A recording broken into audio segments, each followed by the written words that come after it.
네, 오신 모든 분들에게 하나님의 놀라운 은혜가 임하기를 축복합니다. 오늘 제목은 행함으로 온전해지는 믿음입니다. 우리는 요즘 뉴스의 홍수 속에 살고 있습니다. 그렇죠. 옛날에는 옆에 나라가 무슨 일이 있는지 알 수가 없었죠.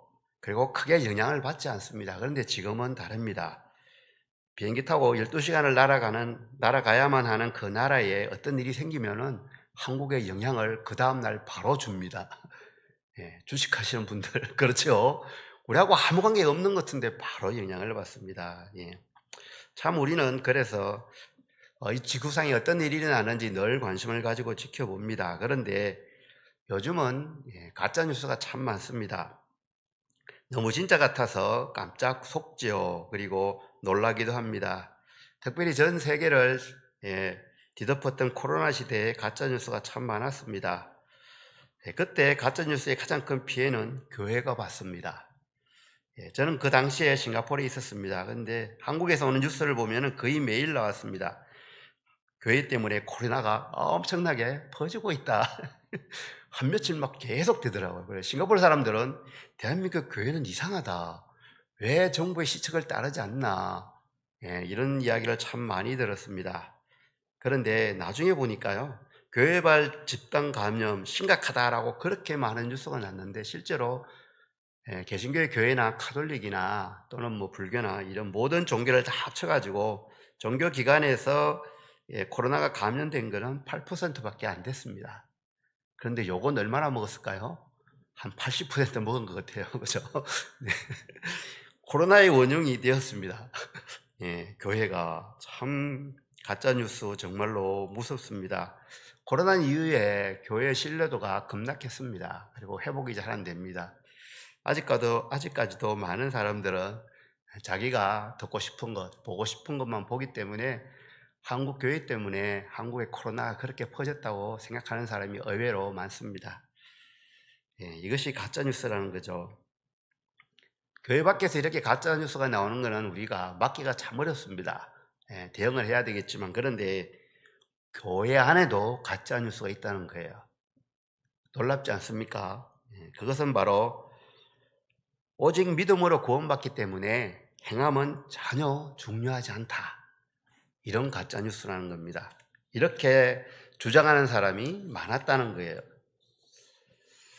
그래서 이런 책도 있답니다. 행함으로 믿음을 증명해 보라는 율법주의를 철저하게 경계하라. 이상하지 않습니까? 행함으로 믿음을 증명해 보이라는 것이 율법주의랍니다. 예, 이런 책이 나왔답니다. 정말로 행함은 믿음하고 별 관계없이 해도 되고 안 해도 되는 것일까요? 믿음으로 이미 구원받았기 때문에 행함은 상급하고만 관계가 있다. 상급 안 받으면 되지 않느냐. 그래서 행함은 중요하지 않다. 행함을 강조하는 것은 율법을 강조하는 것과 똑같다. 나쁜 놈이라는 거죠. 예, 이러한 가짜 뉴스가 그 당시에도 있었답니다. 그래서 14절에 보면은 믿음이 있노라고 행함이 없으면 유익이 없다. 행함이 없는 믿음은 자기를 구원하지 못한다. 이렇게 야고보 사도가 강하게 말하는 것입니다. 한 번만 말했을까요? 아닙니다. 17절에는 행함이 없는 믿음은 그 자체가 죽은 것이다. 이렇게까지 합니다. 그리고 20절에는 행함이 없는 믿음은 헛것이다. 라고 하죠. 22절에는 믿음이 그 행함과 함께 일하고 행함으로 믿음이 온전하게 된다라고 합니다. 24절에는 행함으로 의롭다 하심을 받고 믿음으로만은 아니다. 좀 많이 갔죠, 그죠? 이 문장만 보면 상당히 많이 간 것 같아요. 강조를 하려고 하다 보니까 이렇게 간 것 같습니다. 26절, 믿음이 없는 몸은 죽은 것 같이 행함이 없는 믿음은 죽은 것이다. 이렇게 말하고 있습니다. 특별히 18절을 조금 돌아가 보면은 행함이 없는 너희 믿음을 내게 보여라 이렇게 말하죠. 나는 행함으로 내 믿음을 너에게 보이겠다 이렇게 말하고 있습니다. 이것이 성경 말씀입니다. 행함을 강조하는 게 율법주의일까요? 아니죠. 예. 그럼 또 누군가가 이렇게 질문할 수 있습니다. 그것은 야고보 사도 이야기 아니에요? 사도 바울이 언제 행함이 그렇게 중요하게 했다고 그러세요? 라고 반문할 수가 있죠. 사도 바울이 행함이 중요하지 않다고 말한 적이 있을까요? 없습니다. 정말로 사도 바울이 행함을 비판했습니까? 아니에요. 한 번도 사도 바울은 행함을 비판한 적이 없습니다. 사도 바울이 강조한 것은 하나님 백성답게 살려고 노력하라는 겁니다. 그러면 행함을 강조한 거고 똑같아요. 그죠? 그 행함이라는 것이 다른 게 아니라 너희가 하나님의 백성이기 때문에 다른 사람하고 구별되게 살아라는 거죠. 로마서 2장 13절입니다. 하나님 앞에서는 율법을 듣는 자가 의인이 아니요 오직 율법을 행하는 자라야 의인이다. 이렇게까지 말하고 있습니다. 야고보가 한 이야기하고 사도 바울이 한 이야기하고 똑같습니다. 당연히 똑같을 수밖에 없죠. 하나님께서 성령으로 역사하셨는데 다르면 그것이 말이 안 되는 거죠. 행함이 얼마나 중요한지 갈라디아서에서는 육체의 일을 15가지 열거합니다. 이렇습니다. 육체의 일은 분명하니 갈라디아서 5장 19절부터입니다. 음행, 더러운 것, 호색, 우상숭배, 주술, 원수 맺는 것, 분쟁, 시기, 분냄, 당 짓는 것, 분열, 이당, 투기, 술 취한 방탕함 이런 것들이다. 그러면 행함을 강조하는 게 맞아요. 그죠? 이런 거 하지 말라 그러죠. 여기서 끝나는 것이 아니라 사도 바울은 이러한 일을 하는 자들은 하나님의 나라를 여보로 받지 못한다까지 이야기를 합니다. 그러면 행함을 강조한 것 맞네요. 그죠? 하나님을 믿는 자들은 당연히 이런 것을 끊어버려야 된다라고 하는 거죠. 하나님의 나라를 유업으로 받지 못한다. 우리는 이런 데 줄 쫙 긋고 이렇지 않습니다. 그죠? 믿음으로 구원받습니다. 이런 데 줄을 쫙 긋긴 하는데 사도 바울은 행함을 비판한 것이 아니라 행함이 얼마나 중요한지를 여러 곳에서 말하고 있습니다. 사도 바울의 관심은 성도들의 삶에 있습니다. 하나님의 자녀로서 합당한 삶을 살아야 한다. 부르심에 합당한 삶을 살아라. 하나님 나라에 합당한 삶을 살아라. 이것을 계속해서 강조를 하고 있습니다. 성경은 정말 내가 원하는 것, 내가 바라는 것에만 줄치고 내가 그렇게 마음이 가지 않는 것은 뛰어넘고 이렇게 하면 안 됩니다. 모든 것이 하나님의 말씀이죠.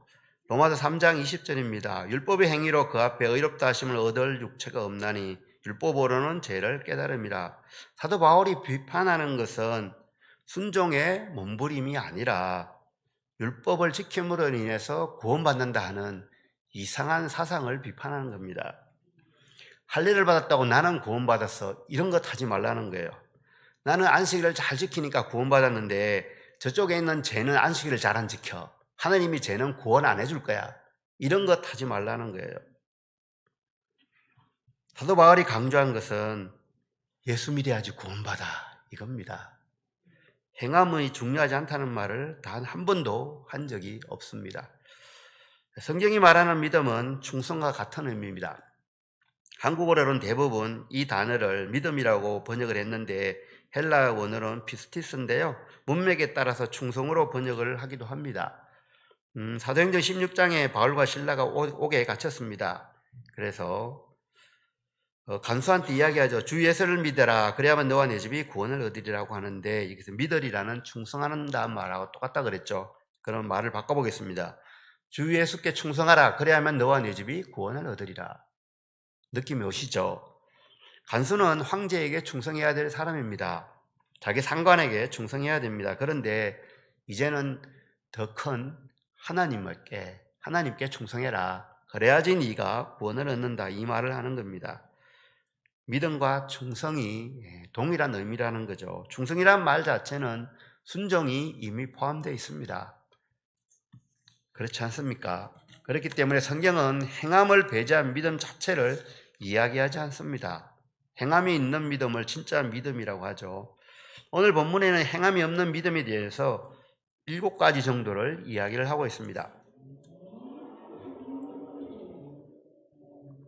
행함이 없는 믿음은 어떤 믿음일까요? 14절에 보면 행함이 없는 믿음은 유익이 하나도 없답니다.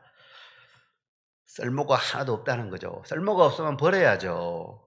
예, 믿음이 있다고 하는데 실제로는 아무 쓸데가 없다는 거죠. 운전면허증을 따고 난 다음에 운전을 한 번도 하지 않아서 장롱이 있는 거를 장롱면허를 하죠. 면허를 따고 갱신을 하고 20년, 30년이 지났는데 실제로 운전을 한 번도 안 해봤기 때문에 못하죠. 예, 이런 거죠. 행함이 없는 믿음은 믿음이 있다고 말만 하는데 실제로는 아무 유익이 없다, 이런 말을 하죠. 14절 후반부에는 행함이 없는 믿음은 자기를 구원하지 못하는 믿음이다, 이렇게 못 받고 있습니다. 조금 부담이 됩니다. 나는 정말 올바로 살고 있는가? 놀랍죠, 사실은. 구원받지 못하는 믿음이라고 합니다. 그리고 17절에는 행함이 없는 믿음은 그 자체가 죽었다, 이렇게 말하고 있습니다. 시체를 보면은 오싹하죠. 시체는 냄새도 나고 악취가 납니다. 행함이 없는 믿음도 악취가 난다는 겁니다. 딱딱하고 차갑고 그렇다는 거죠. 행함이 없는 믿음을 가진 자의 삶도 차갑다는 겁니다. 그리고 18절 후반부를 보면은 행함이 없는 믿음은 보여질 수 없는 믿음이다, 이렇게 말하고 있습니다. 나는 행함으로 내 믿음을 너에게 보여주겠다. 이 말은 행함이 없는 믿음은 다른 사람에게 보여줄 수 없다는 거예요. 그 사람이 믿음이 있는지 없는지 우리는 눈으로 봐가지고 알 수가 없습니다. 하지만 그 사람이 행하는 것을 보면 알 수 있다는 거죠. 말하는 거나 행동하는 것을 보면은 그 사람이 진짜로 하나님을 믿는지, 하나님을 믿는다고 말만 하는지 정확하게 알 수 있다는 겁니다. 조금 두렵지 않습니까? 사실 부담이 됩니다. 믿음의 장 히브리서 11장에 보면은 믿음의 명예의 전당에 올라와 있는 많은 사람들의 이름이 있습니다. 이 사람들은 순종으로서 그 믿음을 보여준 사람들입니다. 믿음으로 아벨은 하나님께 더 나은 제사를 드렸습니다. 믿음으로 노아는 방주를 준비했습니다. 아브라함은 부르심을 받을 때 순종하여 갈 바를 알지 못했지만 나아갔습니다. 믿음으로 이삭을 드렸습니다. 믿음으로 모세는 바로의 공주의 아들이라 칭함받기를 거절했습니다. 믿음은 순종으로 나타납니다. 믿음이 순종으로 드러나지 않는다는 것은 진짜로 또 올바로 믿고 있는지, 정말로 믿고 있는지 한번 깊이 생각해 봐야 됩니다. 행함이 없는 믿음을 보여줄 수가 없습니다. 믿음은 결국은 행함과 행위로 연결될 수밖에 없다는 거죠. 그래서 나는 하나님을 믿습니다라고 아무리 큰 소리 치더라도 그 사람의 행함이 전혀 따르지 않는다면은 정말로 그 사람이 하나님을 믿는지 의심해 보아야 합니다. 물론 상황이 따라서 그렇게 하지 못하는 경우도 있죠. 몸을 움직이지 못하는가, 또는 뭐 다른 사정이 있는 경우는 하나님이 다 알아서 하십니다. 그것까지 우리가 고민할 필요가 전혀 없습니다. 하나님은 정확하게 하십니다. 정말 유명한 예화인데 몇 번씩은 들어보셨을 겁니다. 잠깐 사진을 볼까요? 나이아가라 폭포입니다. 몇 번 들어보셨죠? 찰스 블로턴이라는 사람인데요. 1859년에 나이아가라 폭포 위에 외줄을 걸고 최초로 걷는 사람입니다. 이 사람이 나이아가라 폭포에 줄을 걸고 있을 때 사람들이 모였습니다. 그래서 이 사람이 묻습니다. 여러분, 내가 오늘 이 위를 걸어갈 수 있다고 생각하십니까? 사람들이 박수를 치며 환호합니다. 믿습니다. 이 사람은 당신의 실력으로 충분합니다. 박수를 칩니다. 그래서 이 사람은 저게 폴대라 그러죠. 저를 가지고 건너갑니다. 갔다가 돌아오죠. 사람들의 환호가 하늘을 찌릅니다. 이 사람이 한 번 더 묻습니다.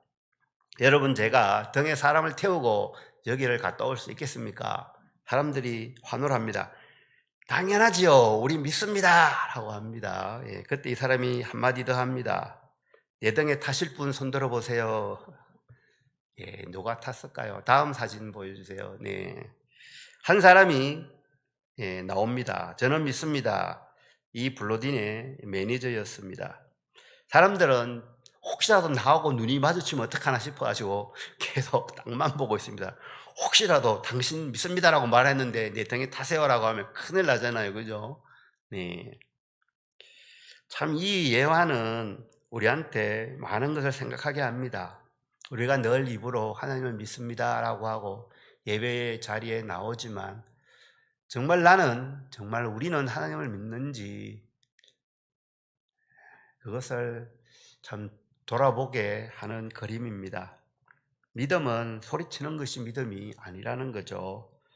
믿는다고 외치고 100% 믿습니다 라고 하는 것, 그것이 믿음이 아니라 정말로 저 사람처럼 나는 당신의 실력을 믿습니다, 거기에 의지하는 것, 저것이 바로 믿는다는 것이라는 것입니다.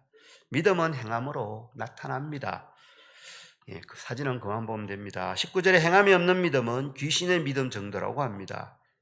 귀신들도 하나님이 한 분이신 것을 믿는다 이렇게 말하죠. 행함이 없는 믿음, 귀신의 믿음에 불과하다. 좀 섭섭하기도 하고 두렵지 않습니까? 귀신의 믿음밖에 안 된답니다. 성경 어디를 찾아봐도 귀신이 하나님을 믿고 구원받았다는 이야기는 없습니다. 귀신이 하나님께 순종을 거의 안 하죠. 이 귀신이 가진 순종하지 않는 행함이 없는 믿음, 귀신의 믿음 정도밖에 되지 않다라고 합니다. 20절에는 행함이 없는 믿음은 헛것이다 이렇게 단호하게 이야기합니다. 믿음이 아무 의미가 없다는 말이죠.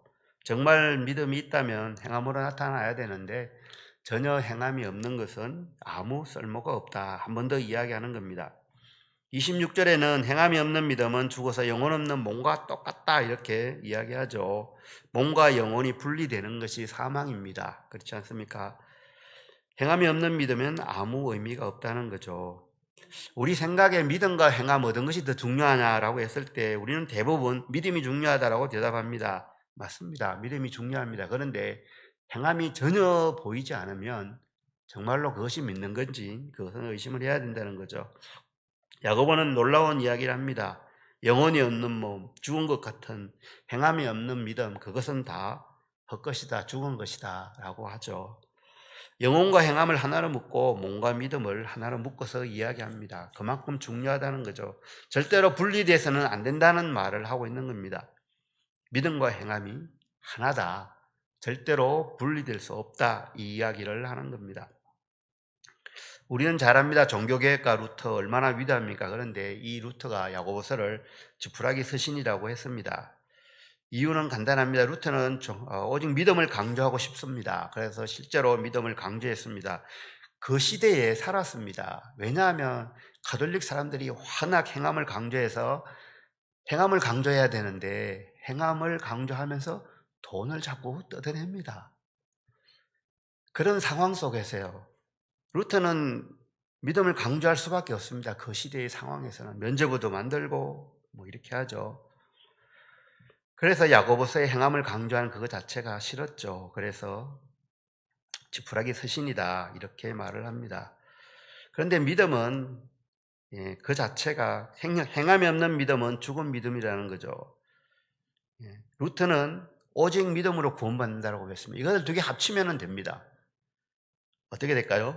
믿음으로 구원받는데 행함이 없는 믿음은 진짜가 아니다. 이렇게 하면 됩니다. 성경을 교리 중심으로 읽으면 이렇게 될 수 있습니다. 내가 원하는 교리하고 조금 다른 것은 살짝 버리거나 못 읽는 것처럼 넘어가는 거죠. 폄하도 합니다. 칼빈도 비슷한 부분이 있습니다. 칼빈도 예정론에 맞지 않는 부분들은 기독교 강요에 넣지를 않았습니다. 우리는 성경을 교리 중심으로 읽지 않고 말씀 중심으로 읽어야 됩니다. 그 말씀을 하는 주위의 맥락을, 시대적 상황들을 생각하면서 읽으면 하나님의 마음이 어디에 있는지 알 수가 있습니다. 글씨만 계속 읽다 보면 글씨에 빠지게 됩니다. 루터에 의해서 지푸라기 서신이라고 전시받았지만 야고보서는 분명히 하나님의 말씀입니다. 야고보서가 행위를 강조하는 것이 아니라 믿음이 왜곡되어 있는 상태에서 바르게 설명해 주는 겁니다. 행함이 없는 믿음, 원래부터 진짜 믿음이 아니었다고 말하는 거죠. 야고보서 말씀이 있기 때문에 우리의 신앙은 더욱더 단단해질 수 있습니다. 행함이 있는 믿음이 얼마나 중요한가를 설명하면서 의외의 인물을 한 사람 예를 듭니다. 21절에 믿음의 조상 아브라함을 예로 들죠. 아들 이삭을 제단에 바칠 때 행함으로 의롭다함을 받았다. 그리고 23절에는 하나님의 벗이라고 칭함도 받았다. 이해가 갑니다. 아브라함 예로 들만합니다. 그 다음에 예로 든 사람이 라합입니다. 25절에 기생 라합도 사자들을 접대하여 행함으로 의롭다 하심을 받았다라고 합니다. 성경에 얼마나 많은 위대한 인물들이 있습니까? 하필이면 예를 들어도 이방 여인을, 그것도 직업이 기생인 여인을 예를 들어서 굳이 행함으로 의롭다 하심을 받았다라고 해야 될지 좀 살짝 불편하지 않습니까? 이왕이면 다윗이나 뭐 다니엘, 엘리야를 예로 들었으면 훨씬 더 좋겠다 이런 생각 안 드십니까? 누가 봐도 당연한 아브라함을 예로 들고 그 다음으로 왜 이게 창녀 출신인 사람들한테 인정을 못 받는 기생 라합을 예로 들었을까요? 이 평판이 좋지 않은 여자, 주위에 있는 모든 사람들에게 손가락질 받는 이 여자를 예로 들었습니다. 이 여자를 예로 들면서 행함이 있는 믿음이 정말로 중요하다고 말을 합니다. 이러한 대조는 신약 성경에도 있습니다. 예수님이 요한복음 3장에 니고데모를 만난 이야기가 나옵니다. 니고데모, 유대인의 관원입니다. 율법을 얼마나 잘 지키겠습니까? 그리고 이 사람은 다른 사람을 돕기도 하죠. 그런데 그 다음 장 요한복음 4장에는 남편이 5이나 있었으나 지금은 딴 남자하고 동거하고 있는 사마리아 여인 이야기가 등장합니다.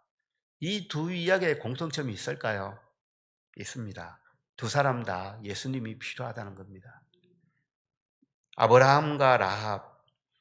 아브라함은 믿음이 좋은 사람이고 라합은 믿음이 거의 없었던 사람이죠. 이스라엘의 이야기를 듣고 그들을 도와야만이 살 수 있겠다라고 생각한 사람입니다. 그런데 가만히 보면 우리도 이렇게 믿음이 좋은 사람하고 믿음이 별로인 사람들 사이에 어딘가에 있는 우리들이 아닐까요? 아브라함과 라합이 둘 다 행함으로 의롭다함을 받았다면 우리도 행함으로 의롭다함을 받을 수 있다는 것입니다. 우리의 행함으로 믿음이 있음을 보여드려야 할 것입니다. 한 사람이 예수님께 이렇게 외쳤습니다. 주님 믿습니다. 그런데 저는 믿음이 부족합니다. 제 믿음 없음을 도와주십시오. 우리도 행함이 없는 믿음이 소용없다는 것을 알게 되었습니다. 그러면 우리도 동일하게 외치면 됩니다. 주님, 나의 행함 없음도 순정하지 못함도 불쌍히 여겨 주십시오. 그리고 행함이 있는 믿음으로 바뀔 수 있도록 도와주십시오. 이렇게 기도하면 됩니다. 말씀을 마치도록 하겠습니다. 행함이 있는 믿음만 구원받는 믿음입니다. 주님이 인정하시는 그런 믿음을 소유하는 우리 모두가 되기를 예수님의 이름으로 축복합니다.